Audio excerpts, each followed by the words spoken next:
I'm glad I decided that I'm just from the Midwest.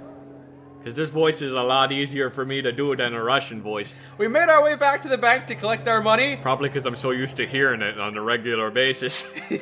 And off we go. We're going to San Francisco for realsies this time.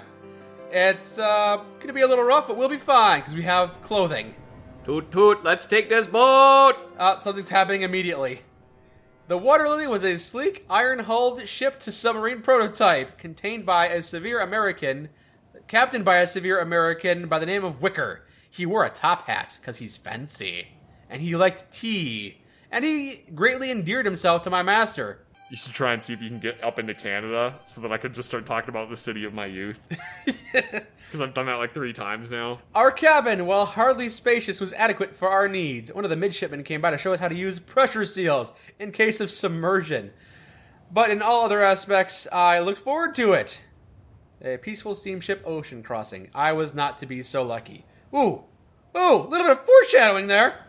I think I'm going to be very unlucky on this journey. Yeah, you're always unlucky, though. A salty air blew cold and sharp against my face. How unlucky. Hey, Chinese laborers. They're even more unlucky than I am. I feel one of the number was vomiting copiously. My good sir, I am offering you as much space as I can. Vomit everywhere except on me. Thanks! Do not get anything noxious on my shoes. Oh man, this is so noxious! I'm at your service, boss. So what are you talking to me for?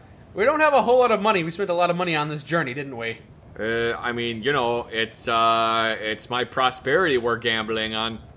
Yeah. Well, and also my kneecaps. Yeah. Don't forget those. And your kneecaps. Yeah, don't need to remind me. I love my kneecaps so also, much. I should add that I said that we could do it in 50 days. And if we can't do it in 50 days, they're going to cut off your ear.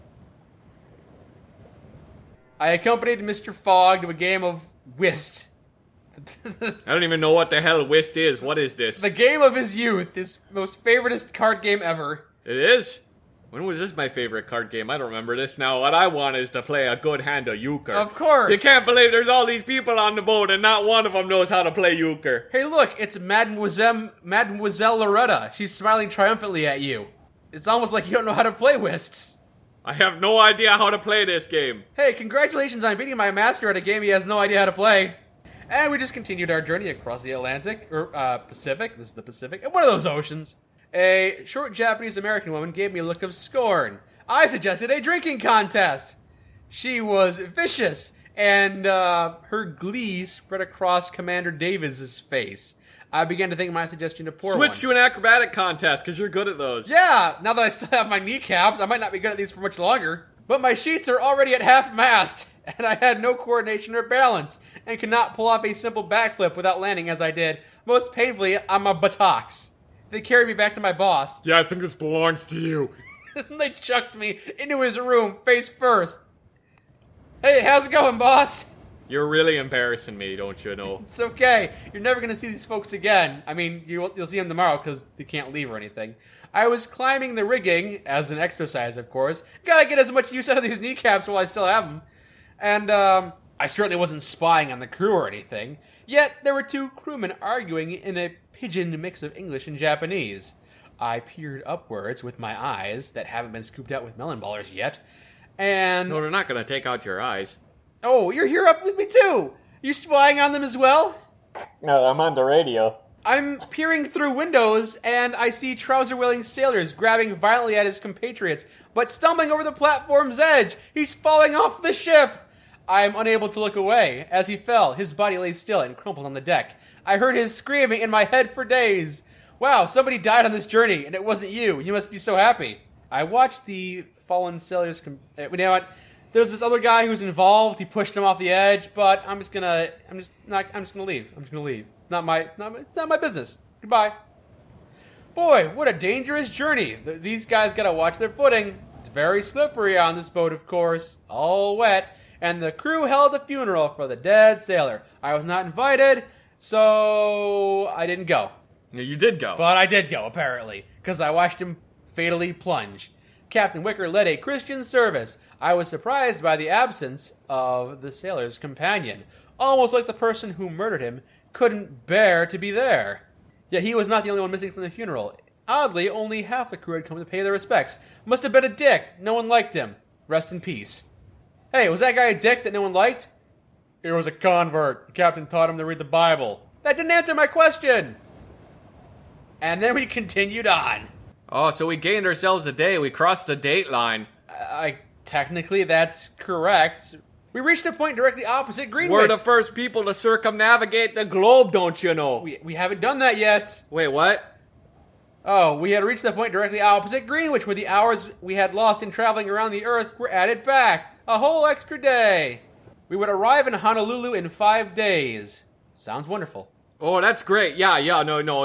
It's not like it's your responsibility to get us to where we paid for the ticket for. So yeah, just bring me to Honolulu instead of San Francisco, which is where I wanted to go, because I wanted to go see the seals on the beach in San Francisco. But I totally want to go to Hawaii, where everything's made of coral and it's hot and I hate it. But think about it. There are beaches in Honolulu as well. Lots of beaches, and perhaps even women bathing on those beaches. This really pisses me. This really gets my chaps, you know? Yes. They took my goat, and they ran with it. They just ran with my goat, and I'm not happy about this. I can see. What do you want to do about it? We have to mutiny. Mutiny, you say? I don't think we should mutiny. Honolulu's a nice place.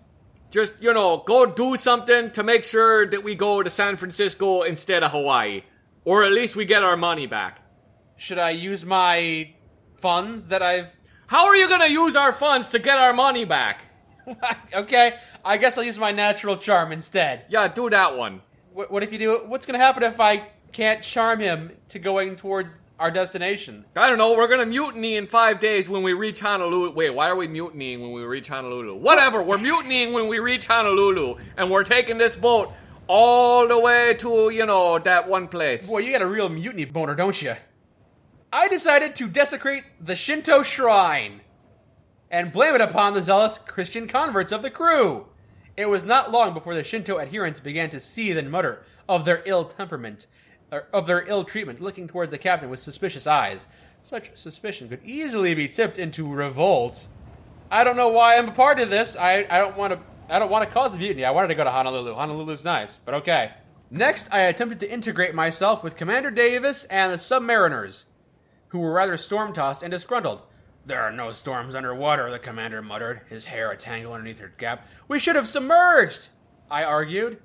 Captain Wicker risked all of our lives. I think maybe he doesn't trust your ability as submariners. You know what? I think you're right. Yeah, you should mutiny. Goodbye. I took my leave, giving my seed of doubt time to sprout in my absence. Well, I do like sprouts, though. I had attempted to suborn the obvious targets aboard the Waterlily, but wars were often won by the unexpected. With that in mind, I turned my attention to... The artificer. The ship's artificer.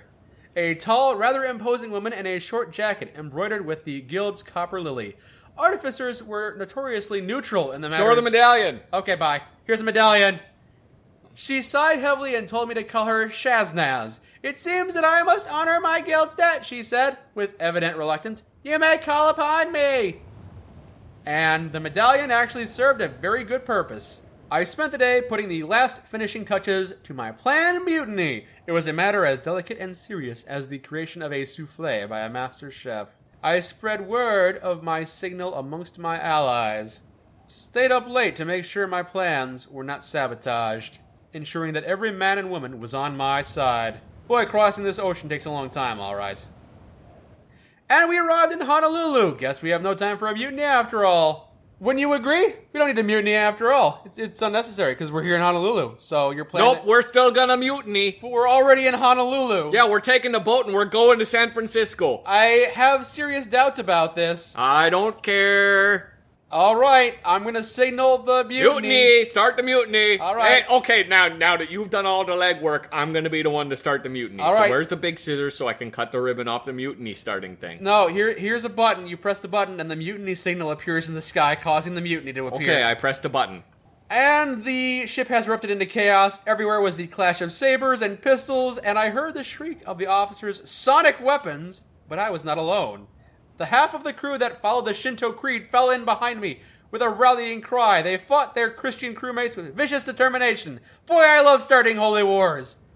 The Chinese laborers poked their heads out of the cabin at the noise and confusion, but seemed to decide upon a polity of detached observation, so didn't do much. The Submariners, however, emerged quietly. There was a long, terrible moment, and I wondered at their allegiance. The commander caught my eye and nodded, "We know when it is time for change," and drived back any stragglers loyal to Captain Wicker. A horde of rat-sized clockwork automatons boiled up from the engine room, tripping up the officers and crew loyal to the captain and emitting gouts of scalding steam at any who dared attack them. The artificer was on our side. By noon, it was clear. The ship was ours. The mutiny was not... No, it wasn't. No. The mutiny did not have the support and numbers required to defeat those who had maintained their loyalty. Captain Wicker and the other officers returned just in time to smother the last flames of rebellion, and my master and I, we begged to be remaining on board, and the captain laughed. "I may be a gentleman, but I am no fool," and he tossed us off the ship. Okay. That was a really stupid plan. Why'd you think that we could mutiny and take over the ship? I hate my life. You're right, boss. I can't disagree. That was a terrible mutiny. I'm sorry I started it. Well, at least you didn't accidentally splash me with some seawater. Yeah. I guess we'll sleep here in Honolulu for a day. So we've got 20 more days to cross all of the Americas. I'm sure we'll be fine. Boy, Honolulu is beautiful. I'm glad we're here, though. It's a nice place to relax. Why are we trying to shake off the weariness of the road? We're on the ocean. The weariness of the mutiny, I suppose. Alright, so, from Honolulu... No, we want to go up. We want to go to San Francisco, which is where we were supposed to go in the first place. Yeah. Well, I tried. I tried to mutiny, boss. I really did, but... Yeah, well, that was a dumb plan. You should have just talked to the captain and taken us to San Francisco. I'm going to splash you with water right now, because we're here in Honolulu still. What happened to crossing the Bering Strait, huh? What happened to that plan? Yeah. Yeah, you know what they say about best laid plans? They're sabotage when your boss is an idiot. Let's negotiate, see if we can do it faster. Ooh, tomorrow. Let's do it. We're going to San Francisco, land of hopes and dreams. Rice-a-roni, the San Francisco treat. Off we go. From Honolulu up to the Americas. Aren't you so happy? Ooh, the scent of the ripe bananas perversed every plank of the decking and bulkhead. A sweet and delicious rotting odor. I became accustomed to it. It smells so sweet. I bet we can steal some of these bananas and sell them for a high price, boss. Have you ever smuggled a banana in your pants? I smuggle a banana in my pants every day, if you know what I mean. Well, you're gonna have to smuggle a lot more. Arg! I ate fried kippers and potatoes at breakfast. Everything smells of bananas. Banana boat, banana boat. You keep riding the banana boat. It's taking a long time to get to the Americas. I woke up in the middle of the night, convinced that someone was in the cabin with me. Boss, is that you? I'm gonna have to kill my valet. I hear a dragging shuffle. Is that you? I'm gonna tackle it! Oh, it's you. Hi, boss. What am I doing in your cabin? I think you're sleepwalking. You would know better than I. Why did you bring me into your cab? Oh, wait, no, I've been sleepwalking. Oh, well, sorry about that. Okay. So, we're just never going to talk about this awkward circumstance ever again, right? Nope, we're never going to bring it up again. I'll see you later. Okay, next time, if you want to come over, put on some underpants or any clothing whatsoever, please. Okay, well, next time I'll do more than just put a sock over my crotch. I awoke to a frantic knocking at my door and opened it to find my boss. Okay. No, look. Okay, there's no time to explain. You gotta come with me, like right now. After the whole banana incident, I'm kind of feeling sketchy on this, but I will follow you with grim alacrity. Alacrity. I'm having my baby early. You gotta help. Oh, it's the pregnant Hawaiian woman. Surely your crew knows how to deliver a baby better than I do. I can't let my crew see me like this. I'm their captain. I gotta maintain authority. Now one of you hold my hand, and the other one fetch me some damn water. My hand's all bloody. I'm gonna go get the water. I'm leaving you here on your own. So, are you in any pain? Of course I'm in pain, you idiot. Oh yeah, I brought the water back. Okay, now when do you catch the baby? Okay, I got my catcher's mitt. I'm ready. You don't use a catcher's mitt. Too bad, I'm doing it. I'm going deep. Hey, look, I found it. It's a small, squalling, red-faced baby. It's dead. It's absolutely dead. It isn't dead. It's still alive. I can see it. Nope, I'm throwing it off the side of the road. It's okay, fine. I'm just gonna wrap Okay, that seems really mean. You probably should wrap it in your jacket. Fine. Ew, birth fluids and placenta juices. Congratulations, it's a girl. Or it will be once I'm through with it. Oh my god. Get it? Because I'm gonna mutilate its genitals. That's so messed up. Lullaby and good night. I'm gonna call her Jean. You guys are excellent midwives. Please do not call us to help you with any more birthings. Well, that was horrific. Oh yeah, the traveling cloak should be real valuable here. Yeah, no, sure. We'll just sell everything. Why not? Sell a traveling cloak. Whatever. Need some money. Top hat, whatever. Yeah, you know what? Oh, no. Keep the railway whistle. We're gonna need that one. Oh, no, that's not valuable here. We want to try and go up and take the Canadian railway. Ooh, well, it looks like the Canadian Railway is going to take us all the way towards Burlington, which the railway here will do already. So I guess we can just go through Salt Lake City, Cheyenne, and Omaha. Yeah, it'll take us actually like 3 days to get to Burlington. So this is a really fast route. Okay. Yeah, we'll just take the route to Burlington, and we'll go now. The first day aboard was enjoyable enough. American trains could clearly not compete with their European counterparts. But it was amusing to see them try. Up to Salt Lake City. Bam! Love it. Our fellow passengers were a curious mix of gold and silver prospectors, homesteaders, farmers from all corners of the world, Mormons, missionaries, soldiers, and stiff-necked gentry of various sorts.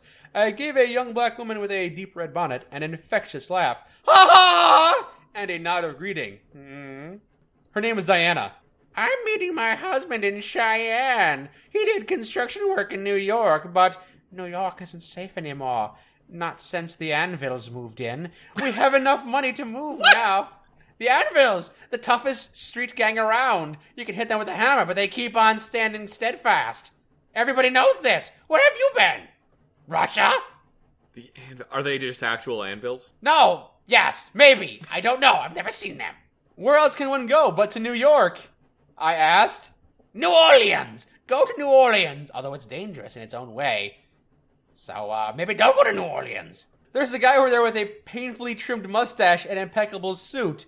He's approaching me outside the lavatory. What could he possibly want? Oh, he wants to use the bathroom. Hey, my name's Felix Granger and you're a puzzle. You seem familiar, but I don't know what the difference is between a puzzle and a human being. You have to help me out here. I am utterly flummoxed as well. No, seriously, help me out. I am a simple man whose past is an open book.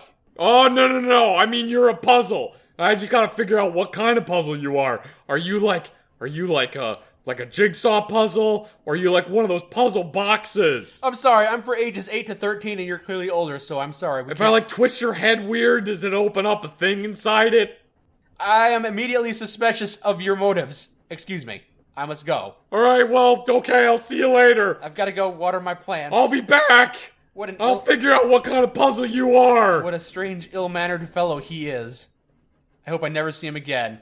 Oh good, he's disembarking to talk with a 6-foot-tall woman who wore the latest slim train skirts and a pistol tucked into her waistband. I hope she kills him. Oh no, he's getting back on. No. Oh, he's still traveling with us. Hey, I came back. Wanted to go talk to that woman because she was one of the first female Supreme Justice. Oh, that's actually quite impressive. Yeah. Hey, boss, you're looking a little phlegmatic. I don't really know what that means, but okay.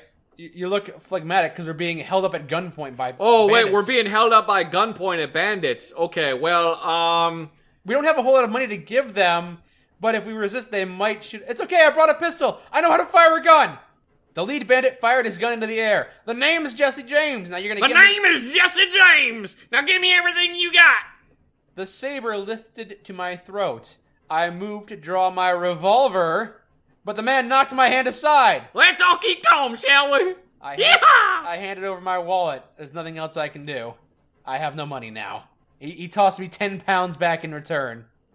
You're buy yourself some new shoes with that, as I'm taking your shoes. And then a group of soldiers headed by the trim mustache fellow stormed aboard our carriage, pistols drawn. Jesse James lifted his sword and held up his hands. And they gave me a spare pair of shoes. Good, I actually do have some shoes. Oh yeah, thanks for sticking up for me there. You know, I just fall to pieces when anybody points a gun in my direction. Wish we had a use for that pistol. I kind of feel like I could have taken him, but you got the drop on me, so I guess not. No. We don't want to go to New Orleans. Oh, you're okay. Well, there's no other way we can go. Well, you gotta explore. You gotta find another route. All we can do is go to New Orleans? At the moment, yes. Son of a... You should have kept the pistol then. Why? Because it sells for more money in New Orleans. Damn. We have to... No, we can't do that. We absolutely cannot afford to go all the way down to New Orleans. We're going to have to wait a day and try and find more information, because we need a different route. I learned that the most efficient way to Atlanta is through New Orleans. Thank you. Can I have some money? And she took pity on me. Thank you. To New Orleans we go. It departs in 3 days. Yeah, we probably don't have enough money. They're asking for more than we can pay. Nope, we have no way of going up to Chicago, apparently. Despite the fact that I've asked around, no one has any earthly idea how to go from Burlington to Chicago. Just gotta go all the way down to New Orleans, boy. Okay. And it departs in 2 days, so... Alright, well, let's wait 2 days. Boy, this sure here is a tall boat. It's got 2 decks. I feel rather grim. Oh, they also have catastrophic boiler explosions. Oh boy! Boy, this boat is super slow, alright. It's like we're not going anywhere at all. Captain Latour was clearly quite cozy with the gamblers on board and had something of their attitude as well. I'll wager I can get us to New Orleans in 3 days rather than 4. Who'll take that wager? We could use an extra day. And the captain seemed quite sure of himself. 100 pounds on it. Yeah, sure. Bet you can. Watch and learn, my friends. You'll see a record made today. Yeehaw! Pew pew! Not that it's going to save us. We have to cross the Atlantic Ocean in 5 days. Something is making a screaming noise. What is that? Oh, there's a crack in the metal boiler. The boiler has exploded. Yeah, I told you these boilers are prone to exploding. All the sailors are on fire. They're weeping and burning. It's hell on earth. Yep. We did not reach New Orleans that day. All right, so we're just going to float along on this wreckage. There's no propulsion or anything. We're just going along with the current. Surprisingly, none of these sailors died yesterday, although some wish they had. Covered in blisters and boils. Oh, wait, the captain's coming over. He wants to talk to us. Hey, how's it going, Captain? I think this wager has taught me caution. Be wary of New Orleans. She is a city a man can abandon himself in. And, I took his money. It was a paltry sum. And we have found some routes from New Orleans up to Atlanta. Oh, good. Yeah, the area we wanted to go to in the first place. Or down to Havana. Yeah, Cuba. Sure, why not? I think we should leave this place as soon as possible. It smells like vomit. Up to New York or down to Cuba? New York! Obviously. New York, I love you, Oh, good. but you're bringing me down. Departs in 2 days. Day 80. Hooray. New York, I love you, but you're bringing me down. Like a rat in a cage, pulling minimum wage. So, do you think we're gonna make it there? No, I am inclined to believe we're not, seeing as how it's day 80 right now, and we are literally on the other side of the world, on a different continent, nowhere near our destination. I blame those bank robbers, and those filthy Chinese who shoveled too much coal. Wow, that was really racist there. I'm kind of pissed. This is where our journey ends, monsieur. I guess we could continue all the way back to London, but you would have to hang your head in shame for the rest of the day, so I think we're gonna live in New Orleans from now on. No, we're not living in New Orleans. We'll move to New York. I hate New Orleans. It's a filthy, stinky place, and everybody there speaks really bad French, and they think that it's okay to just be smelly and live the life of a country bumpkin, and it's not okay. You gotta live a better life than that, and I hate New Orleans because it's in Louisiana. So you're saying that the people in this town smell terribly and they speak French poorly. Sounds like you'll fit in perfectly. No, I ain't living there. We're gonna move to New York. Non, monsieur. We live here now. No! I hate it. I can't get good poutine anywhere. No, It smells like a paper mill. But look at the size of this crawdad. Oh, gross! I hate this place. This is a fate worse than death. I wish they would have just torn out my kneecaps.